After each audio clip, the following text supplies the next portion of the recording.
Welcome to The Collective, where every conversation ignites a new perspective. Join us as we delve into the journeys of remarkable individuals, explore the art of growth, resilience, and the power of a shared mission as we strive to be better together. Hey everybody, welcome back to The Collective. We have another fantastic show for you planned out today. Very excited. We got Justin coming back in. We got Yohance here, and I am stoked. Now, well, I am stoked. Y'all should be too. Like the show, subscribe to the channel, hit the notification bell, do all that good stuff. Get your emails whenever we go live, which of course, Fridays for The Collective and Wednesdays for The Gold Mine.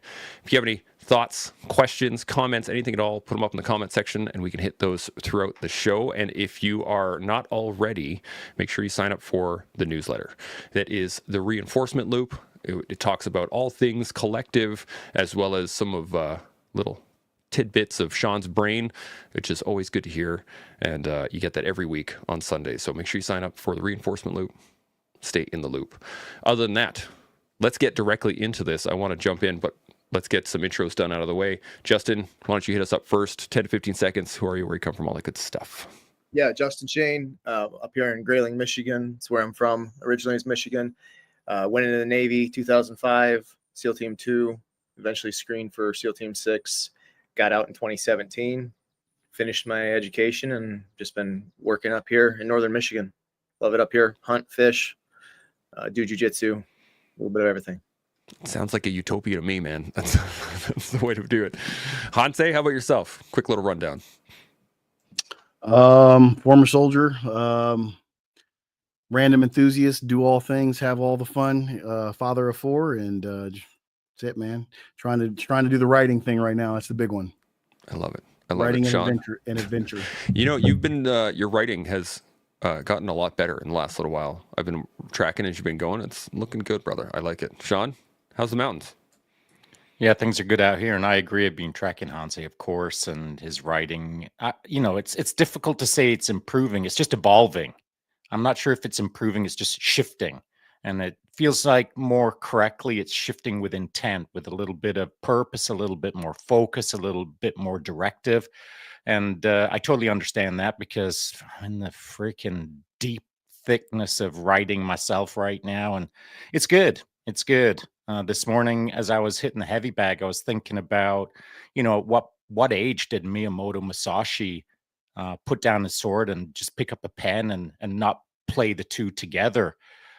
So, I think that there's a way to write and to play with the sword at the same time. So, maybe that's part of my utopia.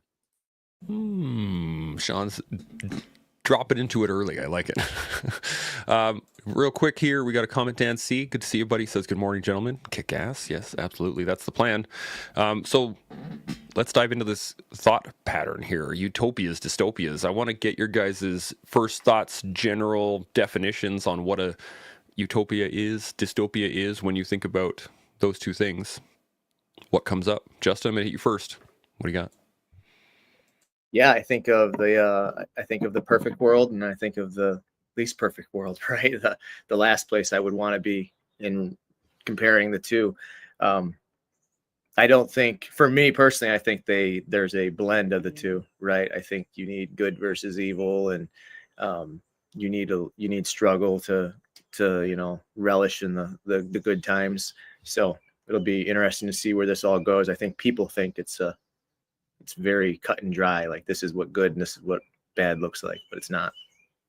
I'm liking where this is going already. Yohance, what are your first thoughts? Oh man. So initially it's the same thing, right? There's just this perfect world and there's this the least perfect world in conditions possible. But then when I start to investigate it a little bit more, where I really go is like, and I think Justin was already going there, like there has to be an amount of friction to have a perfect world, right?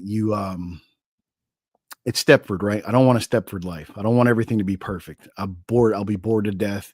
By day 5, I'm pulling my hair out, wondering what I'm going to do next. And so that's kind of where I start to lean when I start talking about utopia. Like, what is my true utopia? How much friction do I have? Where's my struggle? Where's the things that actually give me purpose in life? Because I know that if I do nothing, and I think most of the people on this chat don't do well with nothing, right? And especially there has to be some friction or antagonist. And that's kind of like even talking about writing, right? Like that's kind of one of the things I've been thinking about is what is my antagonist? I don't have haters.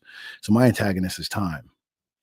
Right. And so it's how can I make that decision, or how can I look at that as a utopia? Right. Where's the line? And same thing for dystopia, right? Like there's got to be something. You got to look forward to something, or else like why don't I just check out early? So this is the thing that really clicked in my head when I first started thinking about this conversation was a utopia is it's unattainable, right? It's something that you can't, if a technically perfect world doesn't exist, there's no way anything can be perfect because there's always a way to, that's why infinity exists as a concept. But that means that also a dystopia isn't possible either. Like a true dystopia, you can't have it that way either. And it's been blowing my mind since I started digging into this. Sean, what do you got? So, these are all just fresh ideas bubbling up in my head right now. I haven't pre-thought them through, so it's just based on what the boys are saying. Let's see where it goes. I think that utopia and dystopia are, generally speaking, the idealized version of something that you're pursuing and something that you're trying not to be in. And so let me just throw this out. If that's just the baseline right now, the challenge to everyone else out there is, are you walking towards utopia or running towards utopia? Or another way to say it is, are you walking away from dystopia or running away from dystopia? Either way, you're choosing the velocity of where you're headed to. And I think, it's pretty safe to say that most people, most rational people, want to run towards utopia. In their mind, that's what they want to do when you pose that question to them.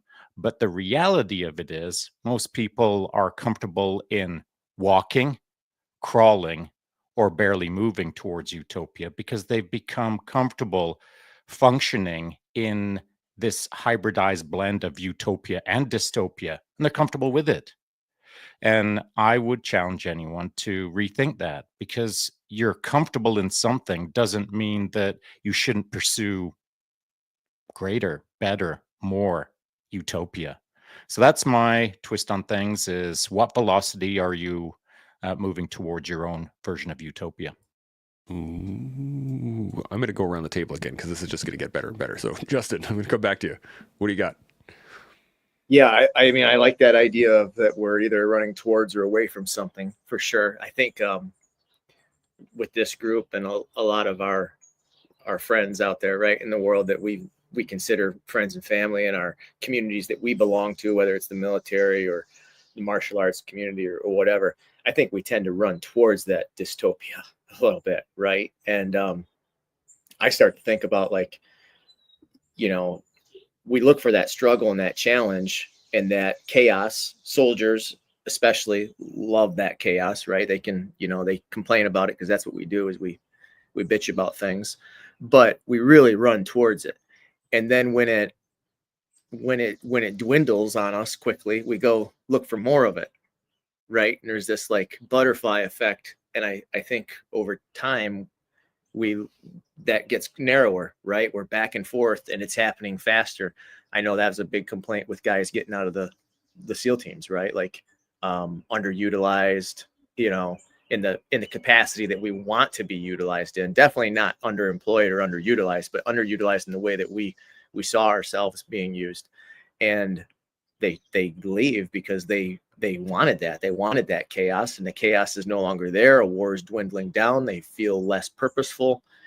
So then we go and look other places, and it's nearly impossible to find that same thing again. So I just think folks like myself, we run towards dystopia instead of away from it, which is probably a really strange thing, but it makes those moments, those utopian moments, for me, more significant. I feel them. I feel that moment. Vice like nah, yeah, it's good right now. I'm comfortable.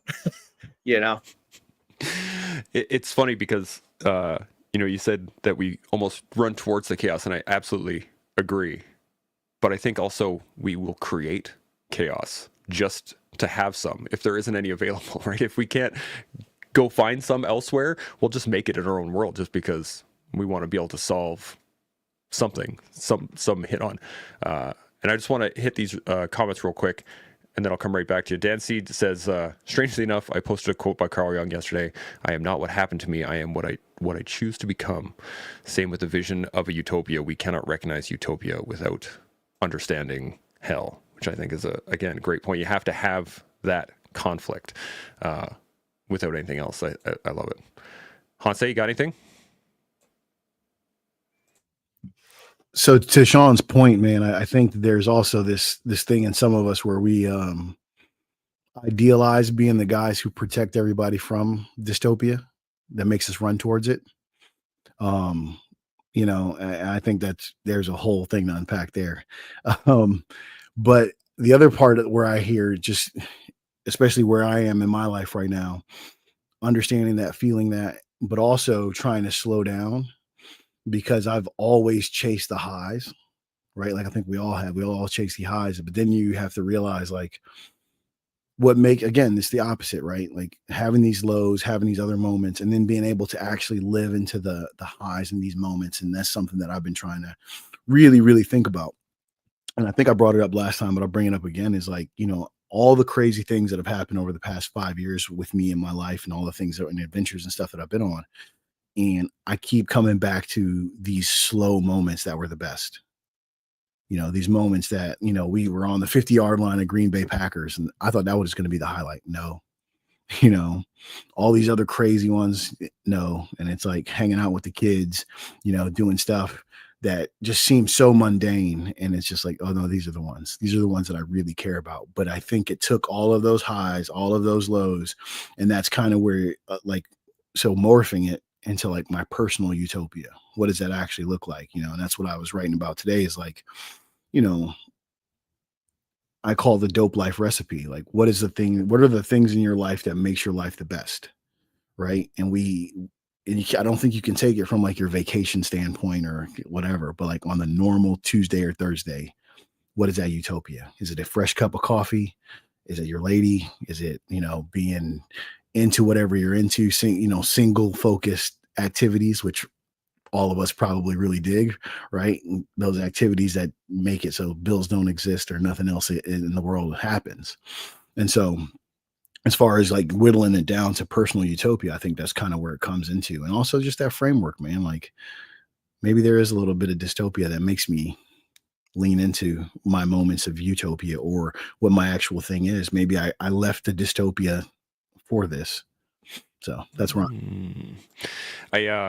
You said singular moments, and I love that, because just recently I had my kids come to me and say, you know what, Dad, we should do a paint night. And I was like, okay, cool, we can do a paint night.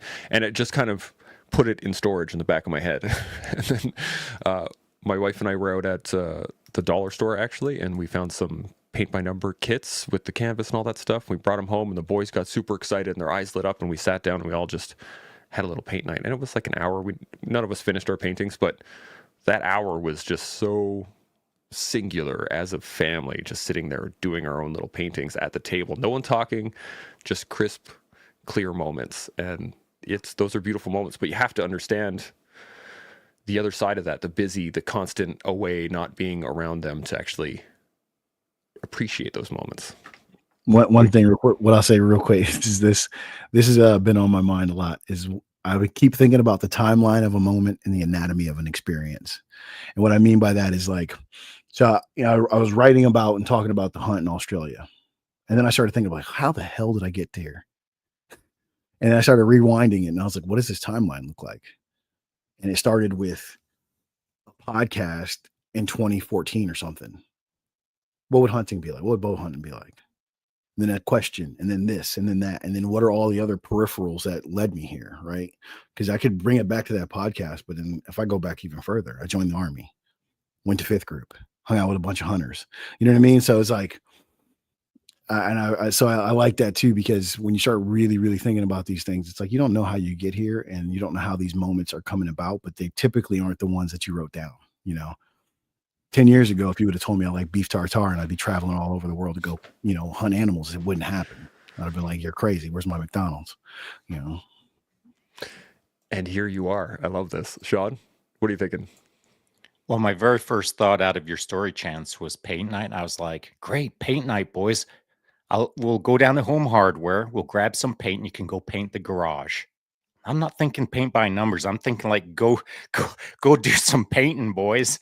But that aside, I'm going to play with this a bit more. This utopia, dystopia situation. It's based on what Justin said initially, or just a little while ago, about sort of wanting to pursue into dystopia. And there's a lot of us like that. I mean, I think it's a good thing, to be honest. And here's how I frame it up in my head, but then I'm going to pose a challenge to you guys. So I think it's good to pursue into dystopia, because the further you exploit into that battle space, the further you understand the edges of the battle space, the more you dominate that battle space, what you're actually doing is creating a better space behind you called utopia. You're moving into dystopia, destroying chunks of it, creating dystopia behind you. So as you move into it, the tertiary effect of pursuing dystopia is you create utopia. Now, you either create it for yourself or you create it for others behind you. And it's that journey into dystopia that your clarity can add clarity for others. And that means that they don't have to like pursue as aggressively into dystopia. They just kind of have to tag along a little bit, or, you know, right next to your shoulder and engage in it with you, or sit in the bleachers and check it out. Whatever the case is, that's for another person to decide. But if you, as an individual, pursue into dystopia and start sorting some of that nonsense out, you create utopia behind you. Now, here's the challenge to you guys, because I feel that there's a lot of people that I know who do appreciate that idea of facing dystopia, but they consider it, as Hanse said, they consider it as a recipe, but they're not cooking anything with it. They're thinking about dystopia, what they're going to do, talking about how they're going to fix things. They've created their own little dystopia recipe as a solution, but they've not even cracked an egg to put into the recipe, as it were. And so a lot of thought about how to solve dystopia or engage in dystopia to create more utopia. But the fork never gets beaten. The recipe never gets created. It's only considered. There's no outcome to it. So that's just my thought on this idea about pursuing into dystopia. To wrap it up, I'd say there are people who do something about it, but there is a large body of people who just think about it. I like this because I wrote down, do people clean dystopia, or do they just live there? Because there are, as you said, Sean, there are people that they seek it out and then they live in it. They just want to be in all that chaos versus cleaning any of it up or trying to sort any of it out or trying to solve some of the issues around it.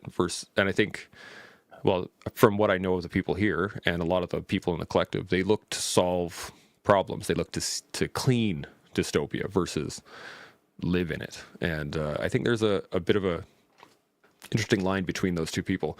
I got a comment on the Instagram side. Uzi Villante, that's a good name. Utopia for me is being engaged in contributing to meaningful improvement in the world around me. Purpose, the process to contribute may be dystopian. Yeah, exactly. I think that's exactly what he's going after. Any other thoughts on this one? I'm going to go to Hanse on this. What do you think?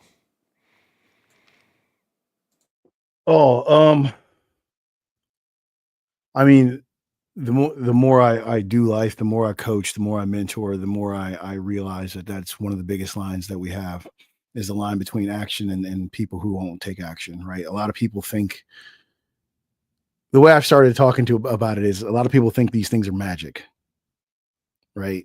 It's like, I mean, to use an analogy or a metaphor, is like fitness, right? As I pursue this other goal, this new goal, when people talk to me about it, they think it's literal magic. And I'm like, this is just numbers. And I think that that's what precludes a lot of people from taking the first step, is they just don't know. And then the other kind of initial thought is, the big thought experiment for me lately is I never realized how much people hate uncertainty. I think coming from the backgrounds that we have, like uncertainties is just a thing you deal with, and you deal with trying to be as prepared as possible. But then dealing with people who just can't stand it and hate it. And so I think that goes hand in hand with refusing to take action, right? I don't take action because it's uncertain down that road.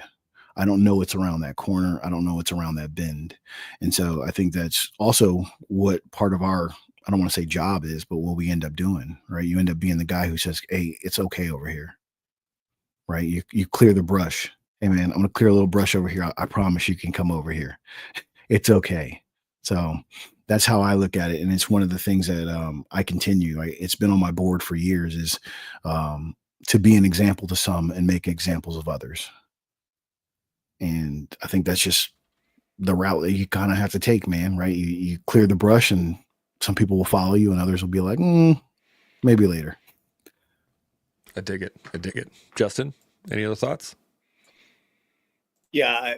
The deeper we get in the conversation, this always happens, right? It starts broad strokes and then we narrow in on like what it really means to us, whatever the topic is. But Hanse's talking about coaching and mentoring, and that makes me think back to like early stages of learning anything, right? Whether you're wrestling or you're preparing to go into the military or you're working towards a degree in something or just general like fitness or life goals, we tell people to enjoy the process, right? So people focus on the ends, right? And then they don't think about the things just left or right of center. And maybe that's where utopia and dystopia really exists, not out here in the chaos, not out here in the moments, the crazy moments of peace where we all love each other and things are great and the weather's beautiful. And maybe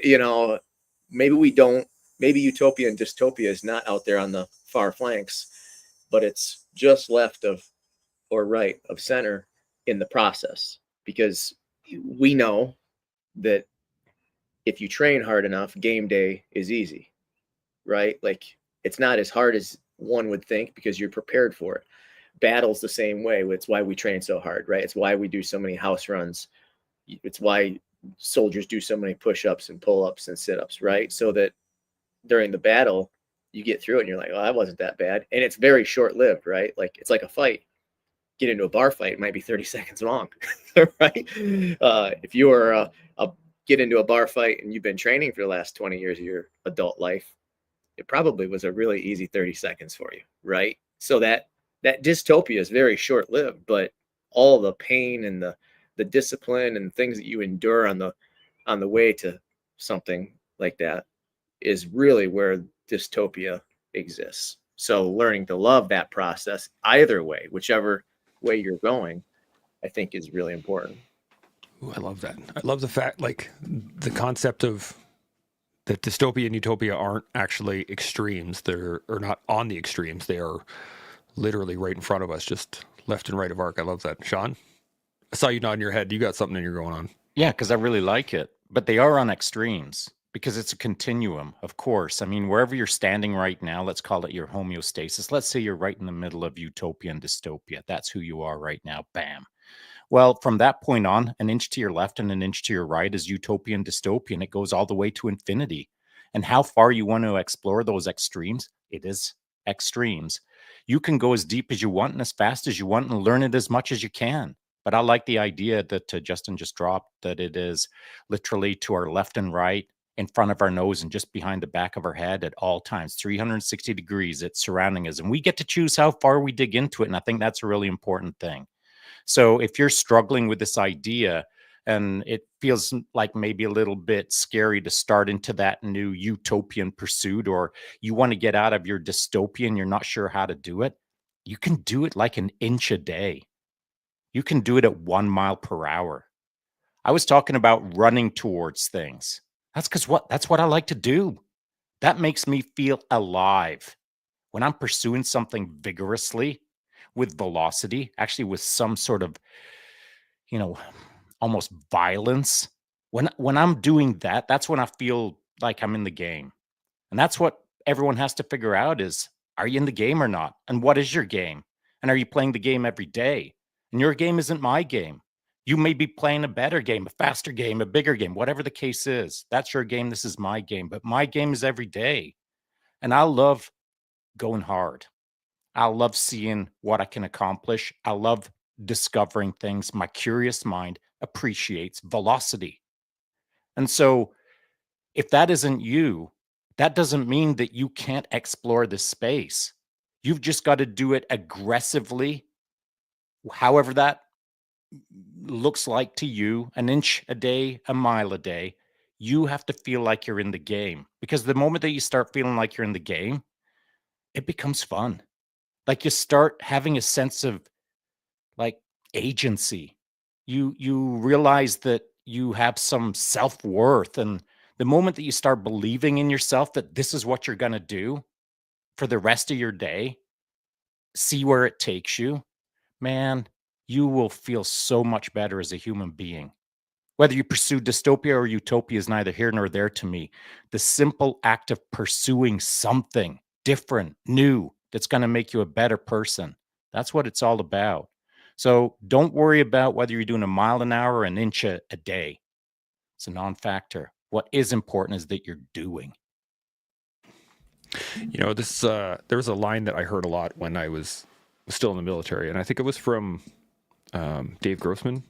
It was like running to the sound of gunfire, like the sheepdog runs to the sound of gunfire, right? And like it makes sense in what we're talking about, in that we can perhaps not so much live a line, but more weave between the two sides. And because I find that there are days, there are weeks, there are time periods of my life that are almost utopian. They're great. Like one of them is right now. I'm living a great life. I do jiu-jitsu. I get to podcast and do all these things. And there are times of my life that were really challenging.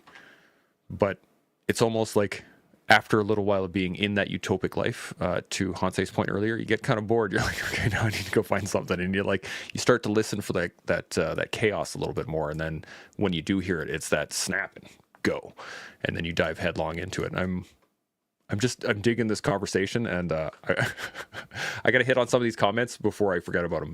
Dylan jumped in here earlier. He said, happy to be here, learning, consuming knowledge, food for the mind. This is awesome. I'm hitting all kinds of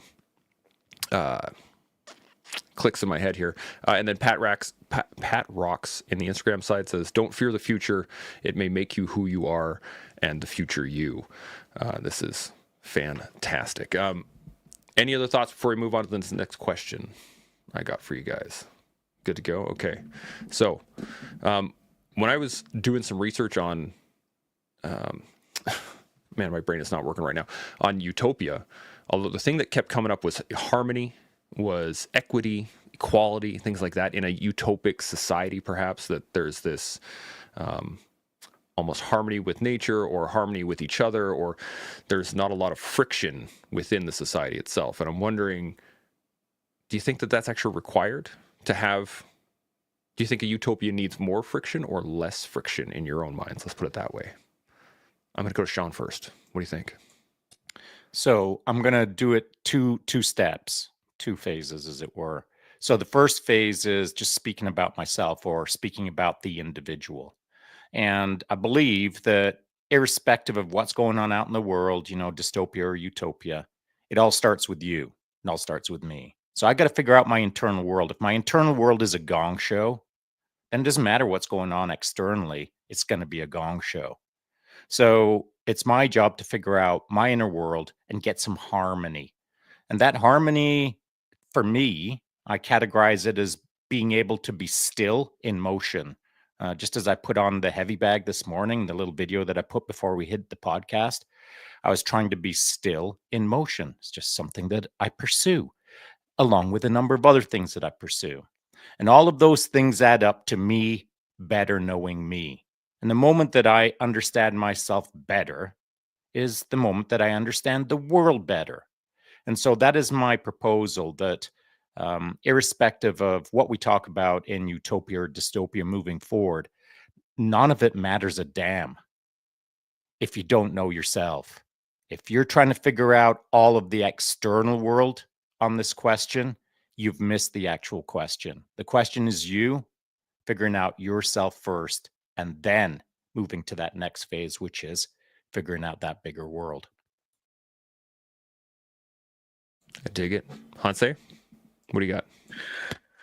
I think we're on the same sheet of music. For me, the more I hear this, including from the last piece before we moved on to this question, it becomes internal about what you as the person are doing, because it's easier to, even for a societal standpoint, right? Like if I'm at peace and I know what peace is and I know what other people kind of go through and do, it's that whole thing, like you never know what somebody's going through, but you do, right? Like if a guy jumps out and he starts freaking out at me at traffic, I get it, right? And so I act accordingly.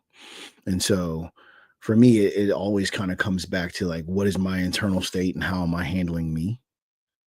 Right. Because my big thing is always like, I'm my biggest and worst opponent.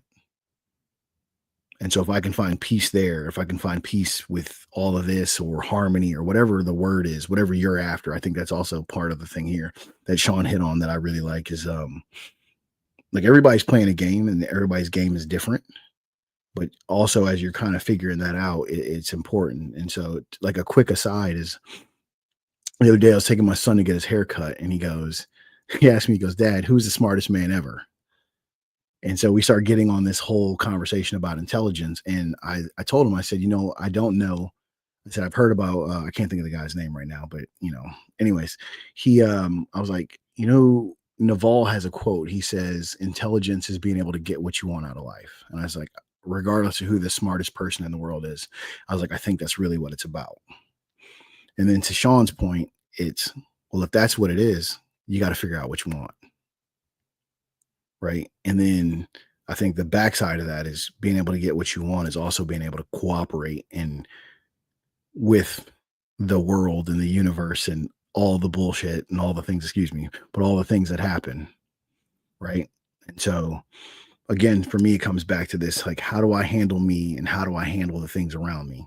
Because it's real easy to get riled up about some things that really don't matter. And then I go, well, okay, how do I handle Hanse in this moment? Because I can't check this dude. He's going to freak out and do what he wants until I have to. Hopefully we don't get there, but you get the point. So for me, I think that when we start talking about a utopia, it's kind of an internal state that I have to find within me. And I think that, like we said earlier, that's also dealing with the friction, dealing with the fact that I know myself well enough to know that there's a difference between chaos and drama, right? A lot of us grow up thinking that we like drama, but turns out we just like chaos. I need 7 plates to spin at all time, right? And it's easy to get those confused. But once you realize, well, I just like chaos. Well, I can make my own chaos, good and bad. So that's where I'm at. I love it. One of the big things that cleared up a lot of the issues that I was having from my youth was removal of things. But like yourself, I was on 7 plates. Yeah, absolutely, no problem. Give me 8. I'll take 9. Yeah, okay, I'll start spinning them all. And as they're crashing around me, right? And until I was like, you know what? I'm going to go 3. I'm going to call it a day at that. That has cleaned up a lot of my life just from spinning all over the place. Justin, you got any thoughts? No, I'm in line with these guys. Like, I think it's more individualized than Utopia is more individualized than we think. We think of a utopian world, but my Utopia is so different from somebody that lives in South America, right? Like, they probably aren't going to come up here and, like you guys up in Canada, are dealing with the cold weather. Like, I like it. I like snowmobiling and snowboarding and sitting on a big hunk of ice fishing for 8-inch bluegills, but that is not somebody else's idea of heaven, right? It is for me. I really love that. So that is dystopia for a lot of people, right? And the same capacity. I don't want to go down there and sweat like I'm melting and feel like I'm inches from the sun. So that's hell to me. I don't like that. I get into a heavy thought and I start breaking into a sweat. So that's not where I thrive, right? So our utopia or dystopia is different. That's the yin and yang, right? And I think that's where the harmony actually comes from, is not like, if you look it up, I just quickly like Googled it, right? Harmony is a state of agreement. Well, I don't think I would disagree. I think it's a state of balance. It's not a state of agreement, because if we were all in agreement, the world would just look identical across the board.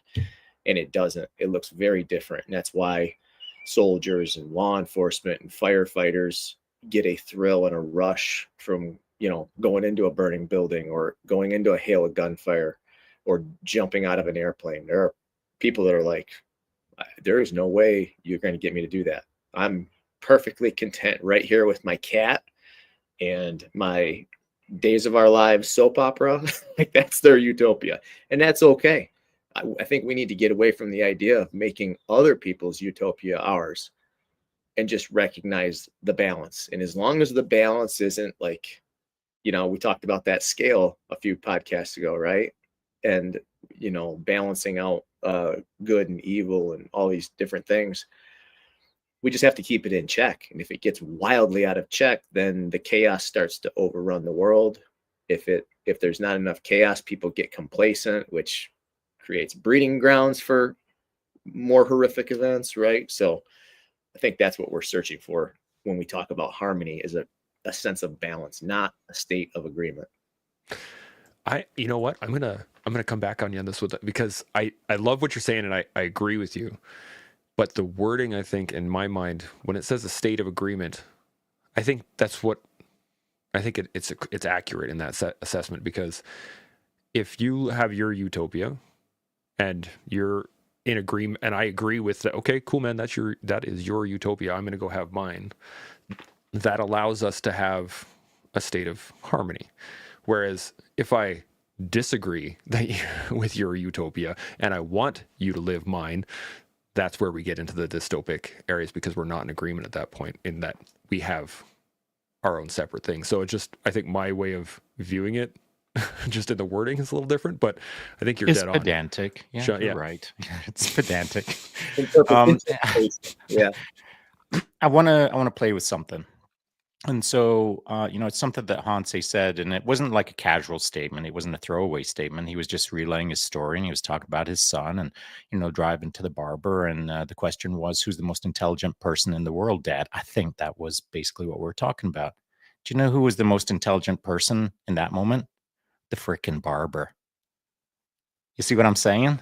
Like, you're heading towards a guy who's all set up, like you're going out of your way to get to a barber who you're going to give money to get your hair cut on his time, not yours. And so, like, that barber's got it pretty squared away.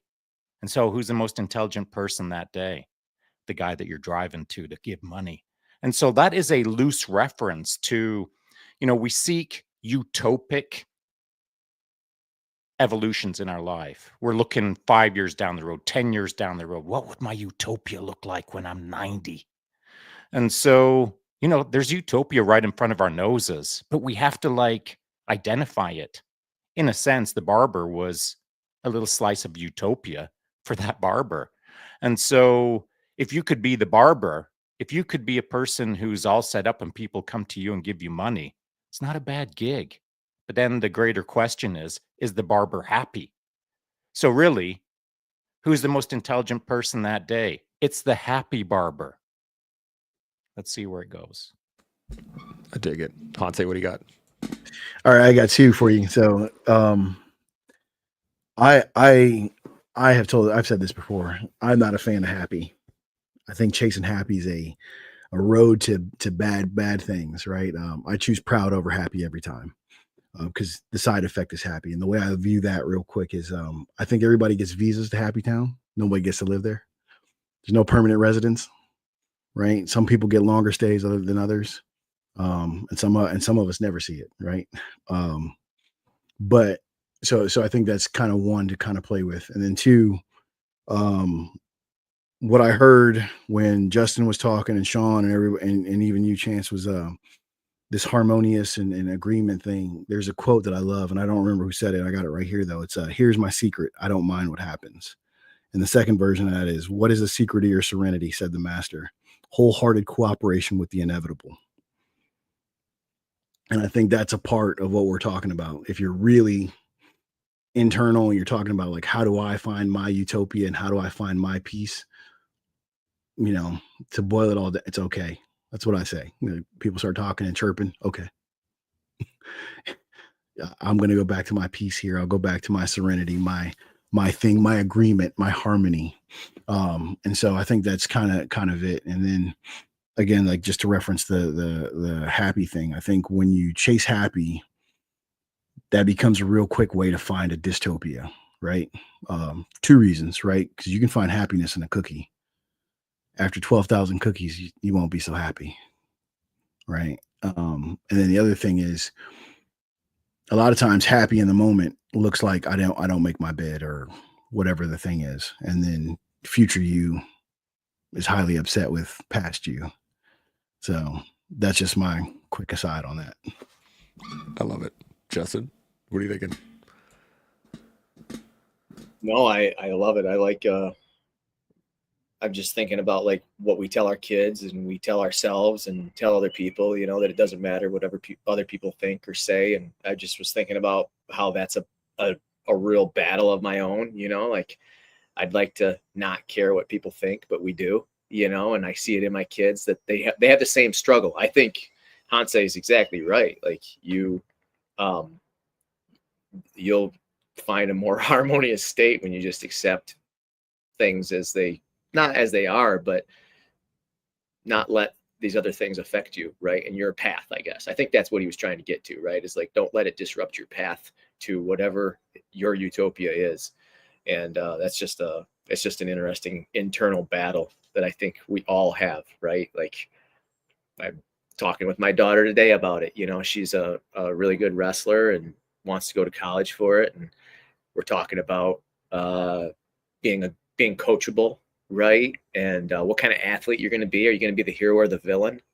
You know, I'm having this hero and villain conversation. Not that she's a villain, but I just, you know, I tell her like, you know, you got to be grateful for the coaching, the mentoring, any little side note that gets you somewhere, you know, and the hero usually wins. We like to at least believe the hero wins. So if you're going to choose one, you're going to be the hero over the villain, but it's hard, right? Because people are watching and we can say we don't care that they're watching, but I do, you know, I don't want to. I work really hard to say, you know, just keep doing your thing. So tough.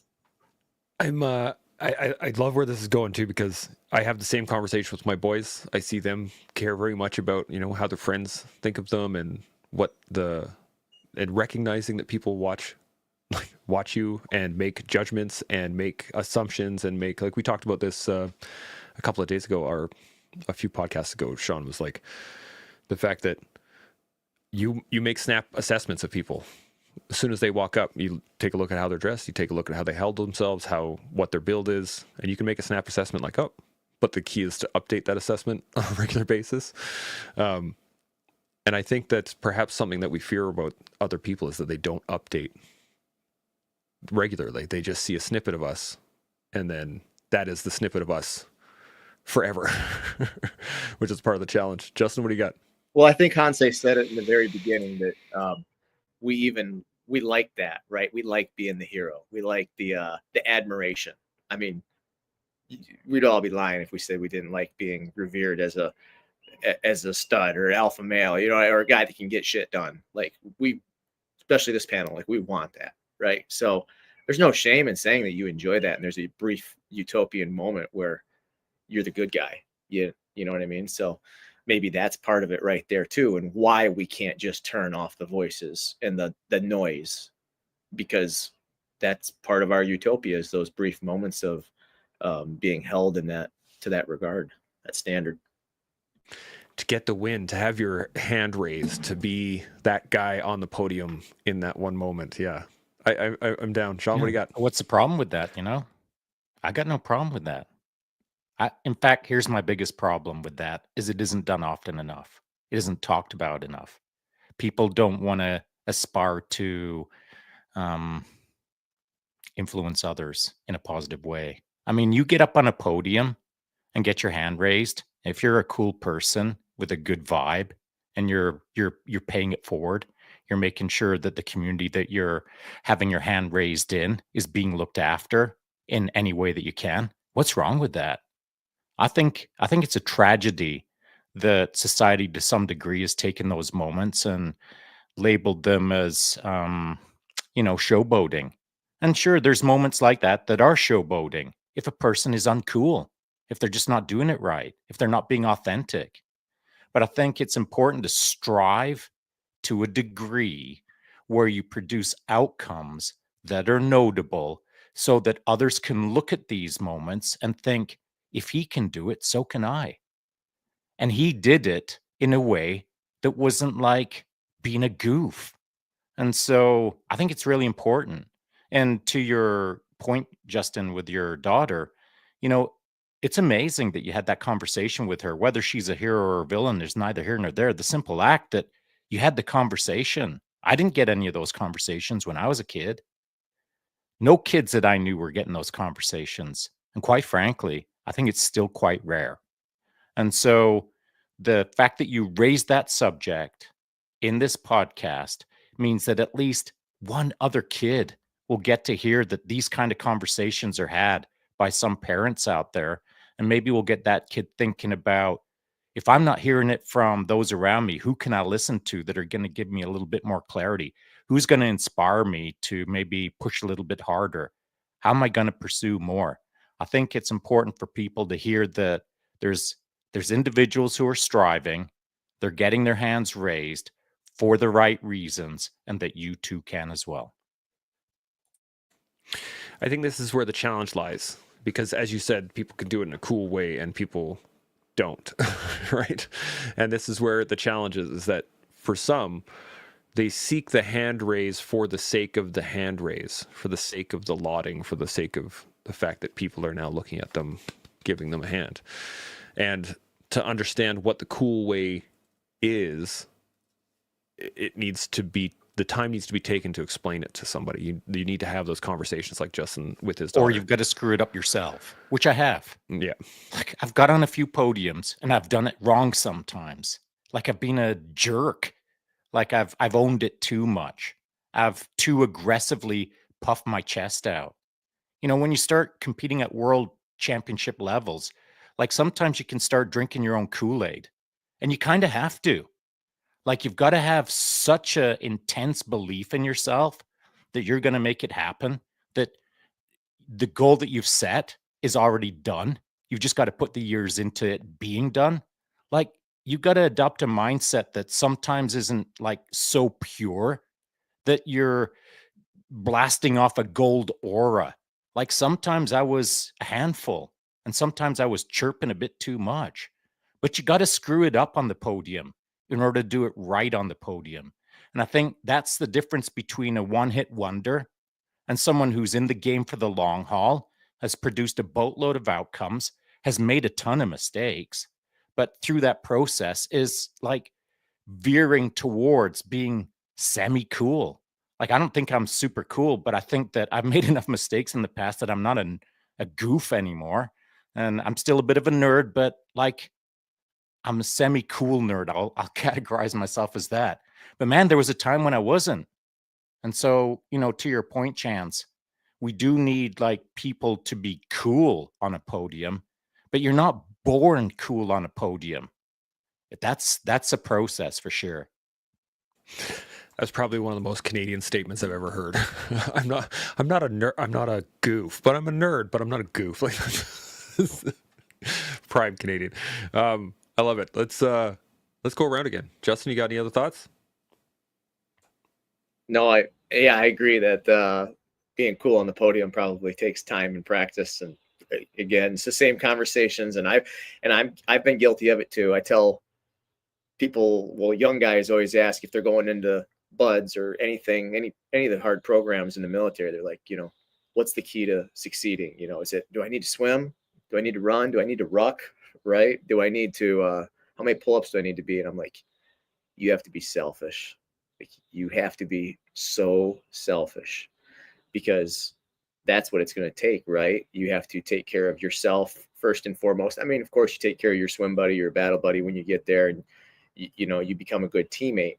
But the most important thing is that you get your butt to the finish line, right? And that takes, you know, not answering calls from home and girlfriends and going out and, you know, doing this or doing that. And yeah, I think that that's a big piece of it. So it's tough when people start to succeed because they're like, oh, I'm successful because I'm a selfish person, then maybe, right? And that gets distorted in the public eye, right? And then you come off as that arrogant, chirpy, selfish person. So it's almost like you have to be that way for a moment, check yourself, or have somebody else check you. I mean, it would be preferable if you can check yourself.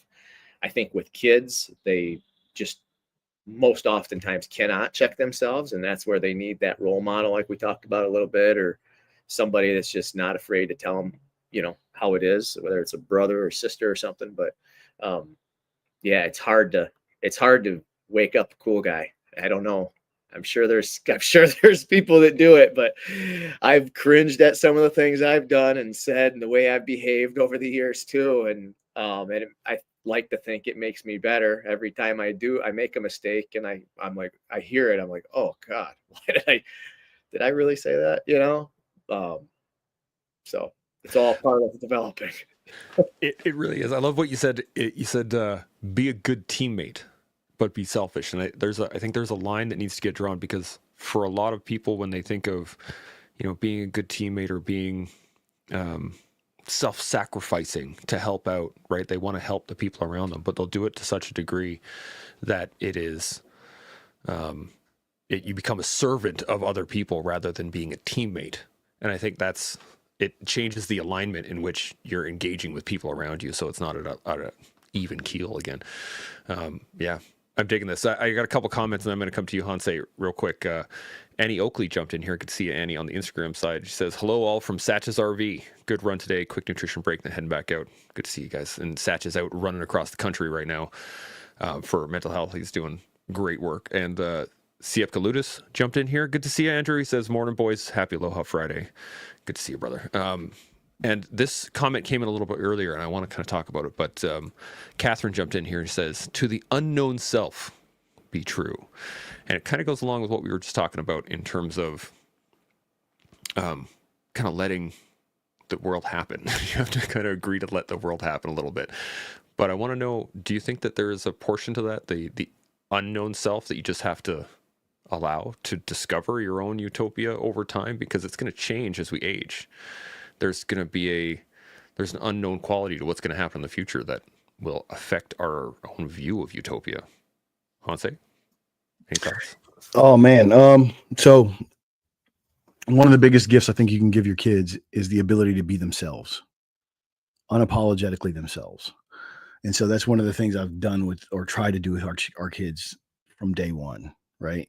I try to raise weird, wild kids who are into whatever they're into, and I try to champion it, and then I try to put guidelines in some borders around it, right? And so kind of to Justin's earlier point about like not always being concerned with other people, I think that's one of the ways to kind of do it early, is like I really look for people who have weird habits or hobbies, you know what I mean? And really dive in, because if you're a kid and you can have a weird habit, hobby, or even music that you're into unapologetically out loud, then you're onto something.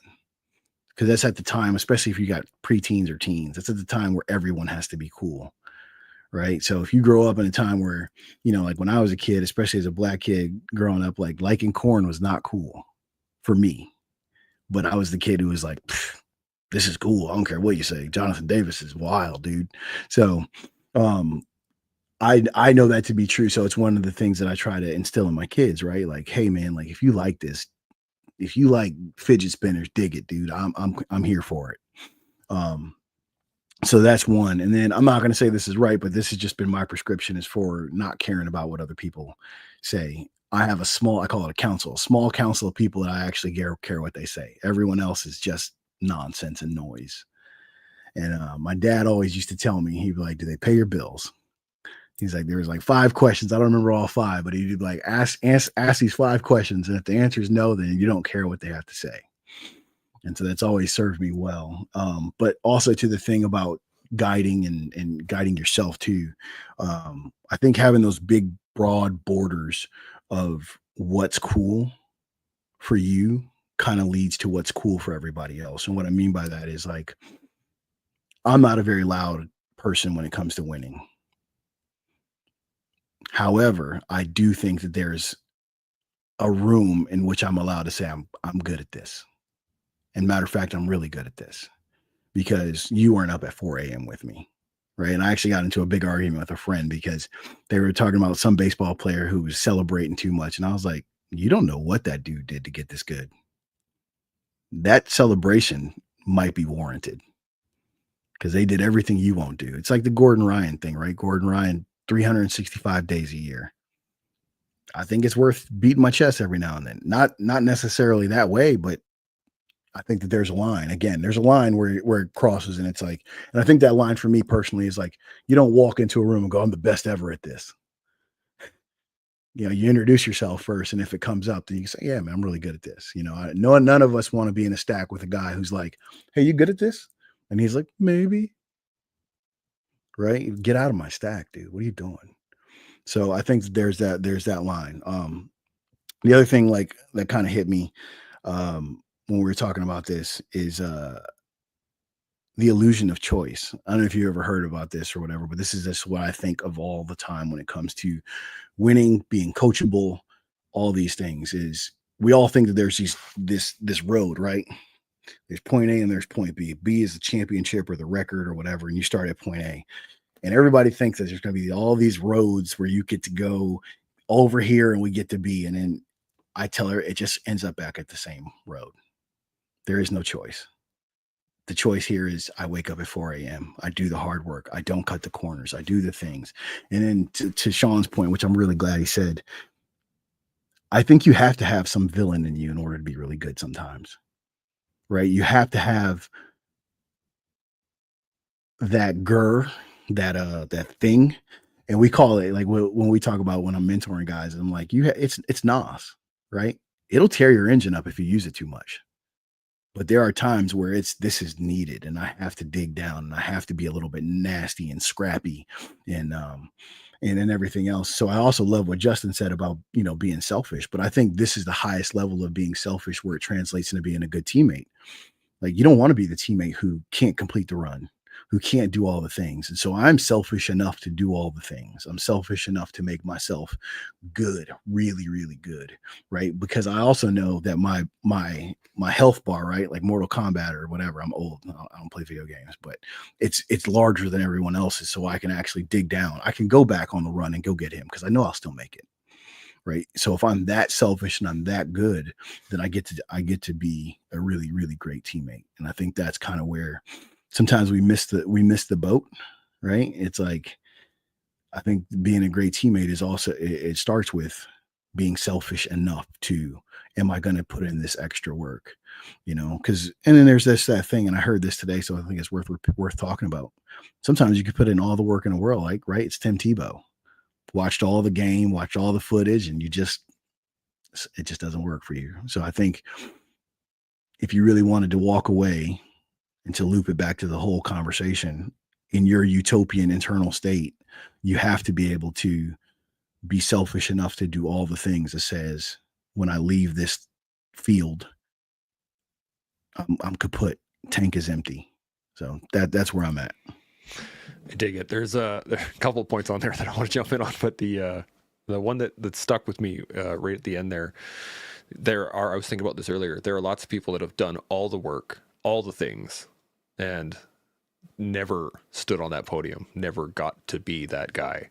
There are people that have done all the prep and all the work to get into special operations and didn't make selection. Then there's I want to touch on this a little bit too, is the fact that there is an opportunity where the goal that you want is not for you. And your utopian ideal in the future of I'm going to do this or I'm going to be this person, you may never reach that, or you not so much never reach that. It might not actually ever come close. It's not like you're going to get to it or be clawing at it. So I want to touch on this a little. Justin, you got any thoughts on any of this? Well, I think that goes back to the comment, right, from the listener about your unknown self, being true to your unknown self, and not like, we don't know who we are yet. We can strive for all these things and be incredibly hard on ourselves when we don't achieve them or become this person, but maybe that's not who you were meant to be. And maybe finding utopia is just nothing more than like acceptance at the end of your life and where you've came, where you've ended, really, right? Like accepting who you became, and maybe you didn't do enough and you don't accept that could very well be the case. I'm not saying it's not, but I think that there's a little bit of that. We tell people, as long as you work hard, you should be proud of yourself, right? I tell the kids that, I tell other athletes that I coach that. Well, as long as you go out there and give me 100%, I don't care if you win or lose. I prefer you win because that's what we're here to do, is win, right? And sometimes winning is what gets you to the next stage, right? To continue to compete and to continue to grow and, reach your goals. But as long as people give 100%, I'm usually okay with where they fall. And then I think that those people need to find that acceptance in their own life. Like, I'm happy with where I'm at because I gave 100%. And I'm like that with myself. If I give it everything I have and it's not enough, I'm not going to cry over it, because I clearly wasn't built for that. You know what I mean? So, yeah, I guess that's a little bit of that unknown, right? As long as you give everything, when you become your unknown self at some point in time, it should be easier to get on board with that, right? Half-assing it and then not becoming that person, that's different, because then you'll forever say, well, I could have done more here, I could have done more there. And it's usually not like fractions. Like, it's not fractional in terms of like, well, if I'd have just done this one little microscopic thing, I would have became that person. We know it's multiple failures along the way, pigging out, drinking booze, doing this, doing that, making just bad life choices in general. It's never this one little tiny fractional thing like, oh, if I'd have done that, I'd have been the hero in the story. No, it's not. Yeah. I mean, that's one of the reasons why we put do your best on the mugs. This is one of the first things Sean says when we started this podcast, was like, just if you give your best, you got nothing to feel bad about afterwards. Sean, what do you got? Yeah, that is true. I mean, regret is brutal, man. And as you get older, the more regrets that you have stacked up, it's like you can't evade it. You can't ignore it. In my 60s, like, I've got regrets.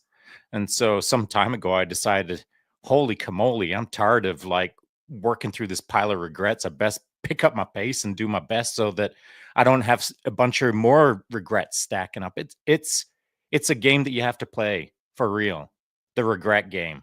If you haven't wrapped your head around that, I don't know, whoever you are that's listening right now, depending on your age, if you're in your 20s or 30s, none of this will make any sense to you. But for sure, once you start moving 40s, 50s, 60s, I don't even know what 70 is going to feel like. Holy, the regrets at 70, I better pick up my freaking pace. And so, irrespective of where you land right now today, how long you've been in the game and how well you've played it, for sure, one thing is factual. Wherever you want to go, you don't even know what that looks like yet. On Wednesday in the podcast with Tyler Gray, I believe he stated that you don't know what you're going to look like 6 months from now, a year from now. You have no idea what that life is like, and I believe I stated, following that I love the fact that at my age now, I'm in my 10th career and podcasting is it, which is redonkulous to think about. But here I am, like, curious about it, like, not happy with it when I started, but now I'm curious about it. And I'm curious about what's around the corner with podcasting. And so my life has been, to some degree, a slightly selfish pursuit of what I am before I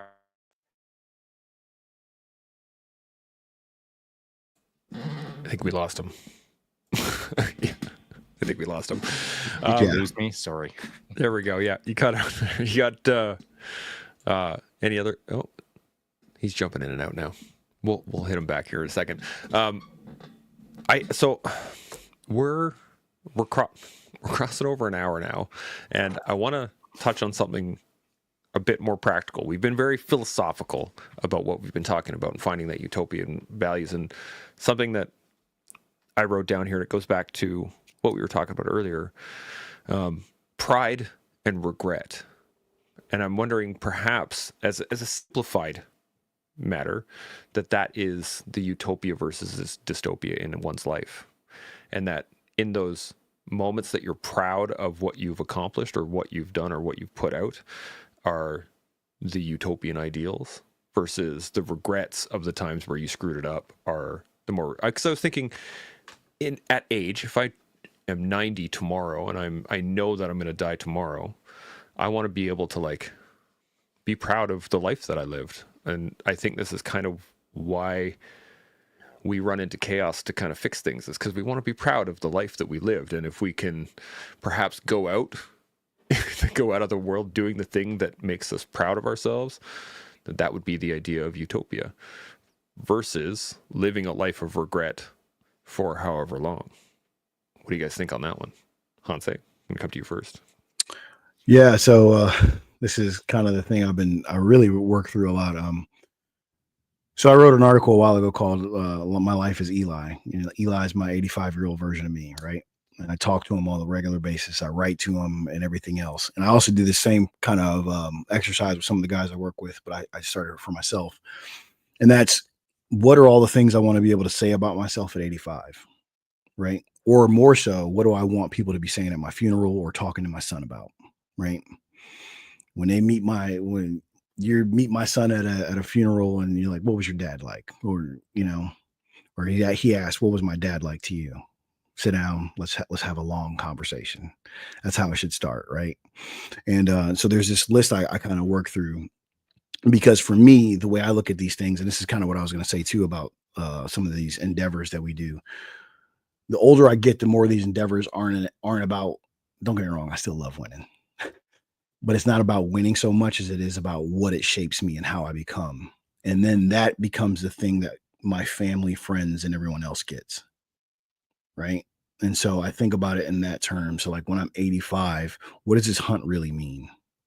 What did it really teach me? What did it shape me into? What did it make me become? And so that's one. And then the regret thing, where I've landed on regrets, because I don't think we escape with no regrets, right? Even if we make the decision today, I want to earn every regret that I have. And I think Justin kind of hinted on it or tap dance on it. And that's like, if I don't make the team, if I don't win the game, I want to leave empty. Right. I have to leave exhausted. I have to leave completely knowing that I tried and did every trick, every version of the Kimura, all of it. Right. I got to know that I actually went out there and just left it all out. And so that's number one for me, is like, that's how I earn my regrets. Right. And so I've talked about this in terms of my divorce, man. Right. When I went through my divorce, I did a deal where I did a postmortem. I went and looked through text messages. I went through emails. I did all of the things, man. And I was mortified.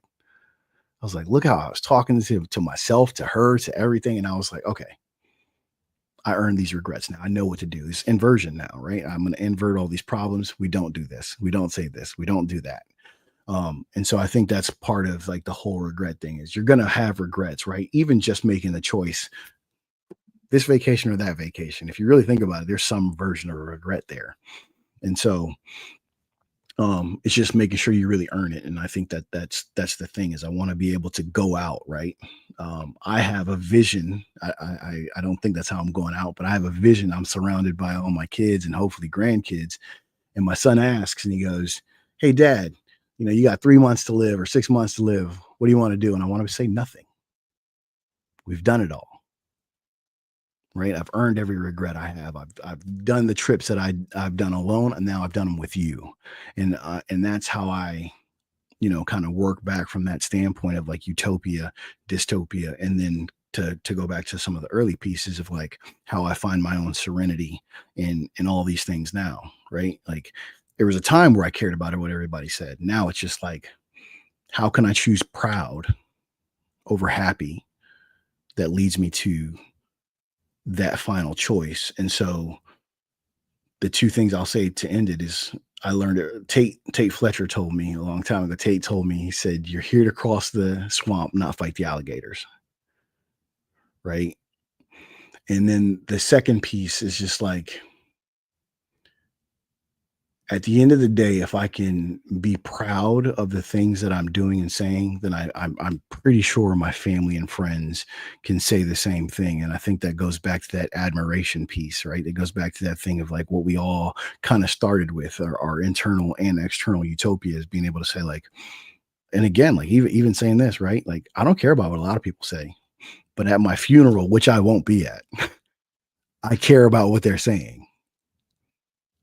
So, I just think that's kind of the way I wrap around it and how I want to think of it and how I find the utopia that I'm in is how much peace and serenity and whatever I can find amongst conflict, amongst discomfort, amongst all of these things, but then still end it at and be like, this was pretty rad. And I think, the tagline I'd want is hell yeah, I'd do it again.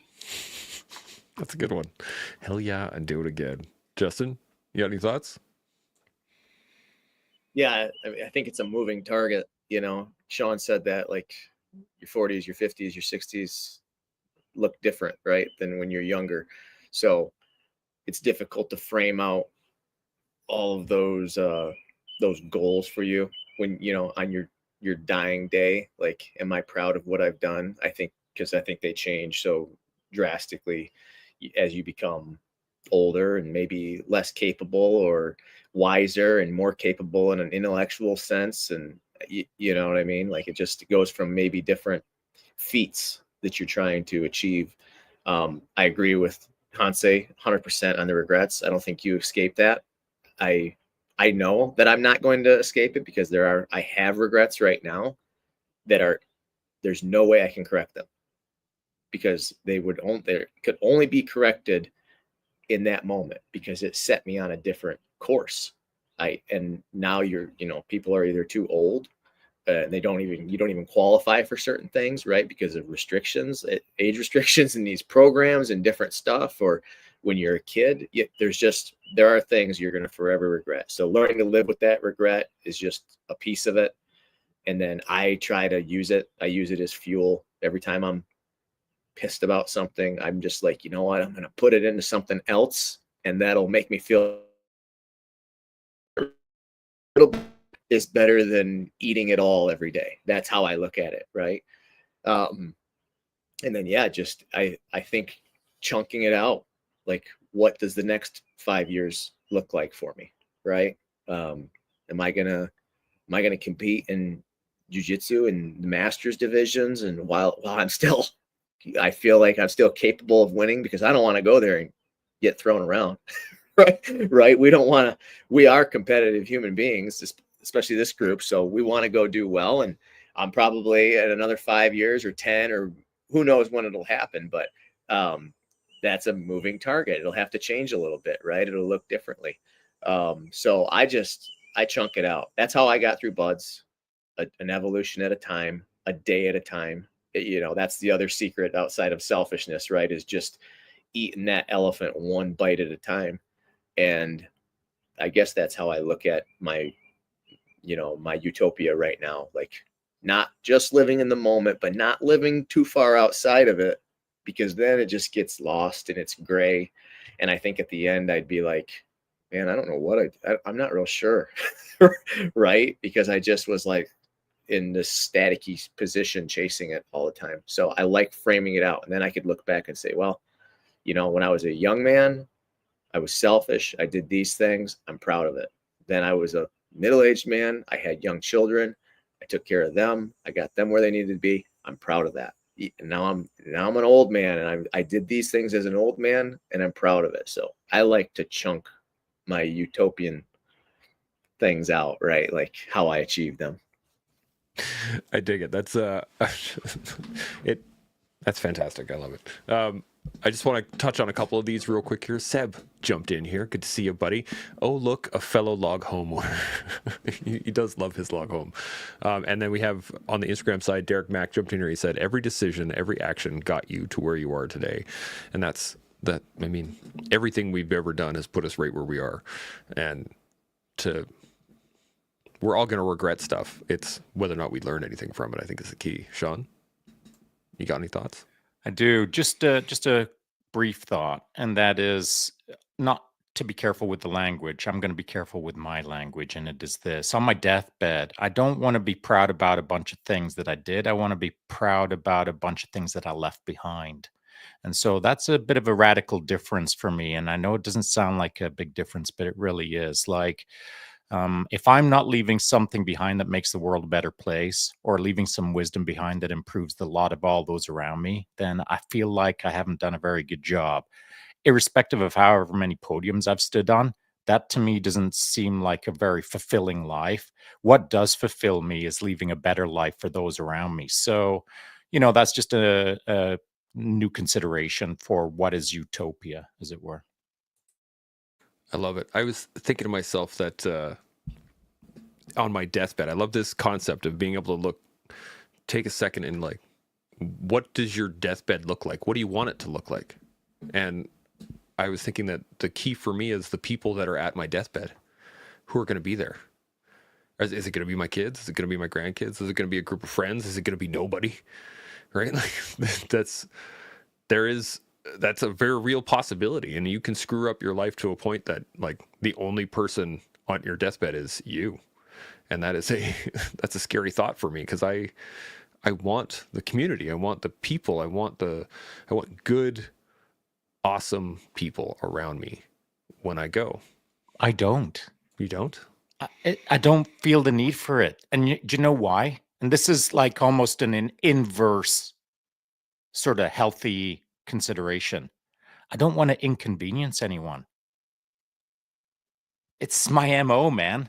Like I don't want to be recognized. I don't want to be noted. I don't want to inconvenience anyone. I don't want to feel like a burden to anyone.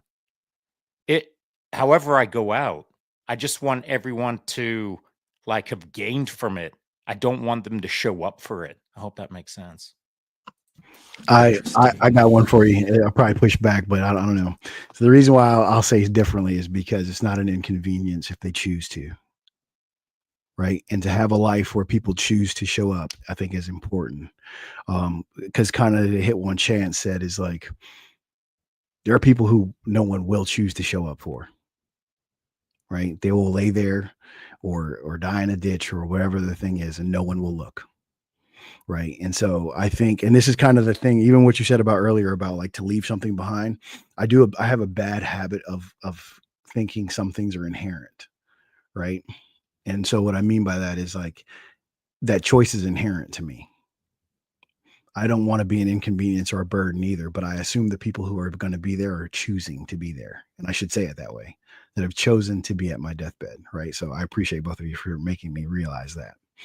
And then two, I think it's the same thing when it kind of comes to like, I just lost the whole thought.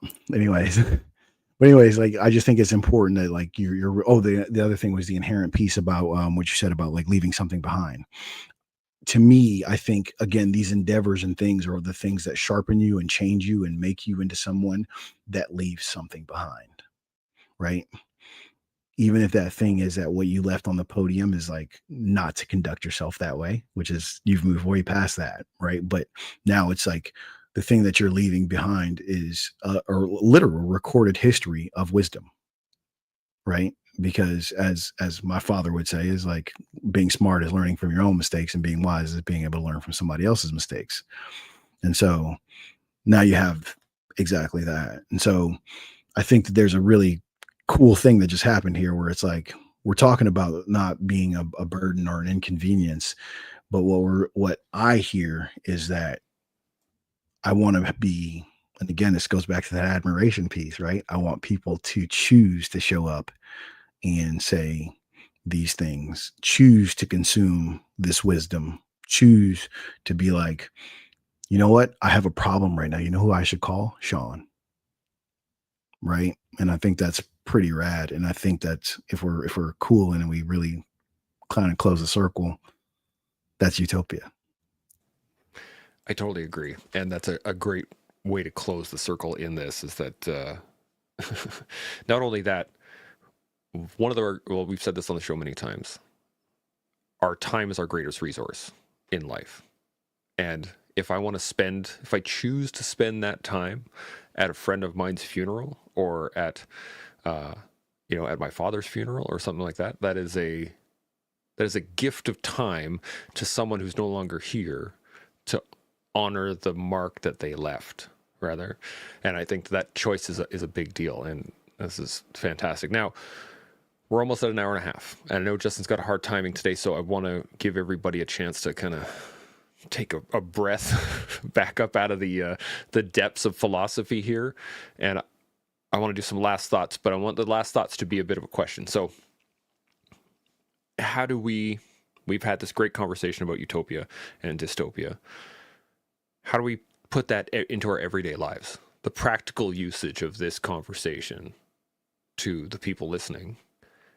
How do they bring utopia or seek dystopia in their lives? How do they do that as a final thought? And then we can shut her down for the afternoon. Justin, I'm going to hit you first. What do you think? I think being true to yourself. I think we got to that like the middle of the conversation. One of the listeners brought it up. Whether that's your unknown self or not. I think just every day living the best life you can, right? I mean, it's right there on the top of the screen. Do your best every day. I think that is how we get to a utopian life. We're honest with ourselves, and we try to better ourselves and those around us each day, and then it'll solve itself in the end. We'll have balanced out the world because everybody's idea of utopia will be a little different, and it'll get another piece of the puzzle put in there. And I think that's, for me, that's my takeaway today. It's just being true to yourself because it is an individualized approach. I love it. I freaking love it. And the best part about that is the birds chirping in the background too. Like we're talking about utopia. Tweet, tweet, tweet, tweet, tweet. It's awesome. Hanse, final thoughts? Yeah. So to operationalize it for me, the way I'm going to say and I'm riding right on Justin's coattail because I think being true to yourself is, like I said, I think it's the biggest gift you can give yourself. But I will say it also to be honest to yourself first, right? I think that's the one that is probably harder and more deceptive than we give it credit for, right? Like it's again, like my biggest enemy is me, and he knows everything about me. And he knows all my weaknesses, and he's just constantly hiding or constantly jabbing me in the face and running off. Right. So that's that one. And then I'll say this, man, to have borders, right? To have these, I think the easiest way to say it is narrow road, broad horizon, right? I think at some point in time, that's kind of part of life, but also being able to pivot, right? Like being able to say like, oh, maybe this isn't the road for me anymore. And then for the last two to kind of operationalize it is acceptance. I wrote this down literally as he was talking. Acceptance, man, being able to accept things and be thankful for things that went wrong. I think once you can get to a point where you can be thankful for things that went wrong, like I'm glad that went wrong because it got me here. That's a really powerful place. And then purpose, man, purpose and mission, whatever that purpose and mission is. And I think sometimes we get too wrapped up in that purpose and mission has to be these giant, I'm going to cure cancer or and sometimes it's like, man, my purpose is just to make sure I put my kids into the world as good humans, or my purpose is to make sure that, which is my mission statement is like, I try to make sure that men don't make the same mistakes I made. So that's me. I dig it. Sean, what do you got? So I think that, utopia is self-developed, and that is only through self-awareness. And that means that you have to know yourself. You have to have self-worth to know yourself and move forward with a purpose that is going to create a utopia. And I think where utopia doesn't occur is like right now. That's what it's all about in this present moment. Are you good with yourself? Do you feel good? Are you happy with generally how you run your life? Well, get right with it. Get good with your life. Find a way to become a happier person, like right freaking now. And the moment that you get to that point where you're happy as a person for most of the day, now you can start getting a clearer sense of what utopia looks like for you. And so, do your best and keep pursuing your better self. Bam. I love it. Last couple comments we got. Catherine jumped in here and said, great discussion, gentlemen. Thank you. And Dan C jumps in as move off the T. I imagine move off the X as well. But, whatever letter you want to put Drop in there. zone, it's the T. Yeah, okay. Sure. Whatever. But I think that's exactly it. And we could spend all day sitting here talking about this, but in reality, it's just what you said, Sean. It's like, how happy are you with yourself right now? And if you're not happy with yourself, well, then start moving towards getting happy with yourself, which takes introspection. It takes some time, it takes some development. But what it really takes is, it says right up here, do your best every day. And that's it. So as we all learn, build, and grow, we'll see y'all next week. Chimo. Thanks, guys. Thanks everybody for watching and being part of the collective. If this has sparked any thoughts or resonated with you, let us know in the comments. Don't forget to like, subscribe, and share. Your support helps us grow and keeps the conversation going. We'll see y'all next time.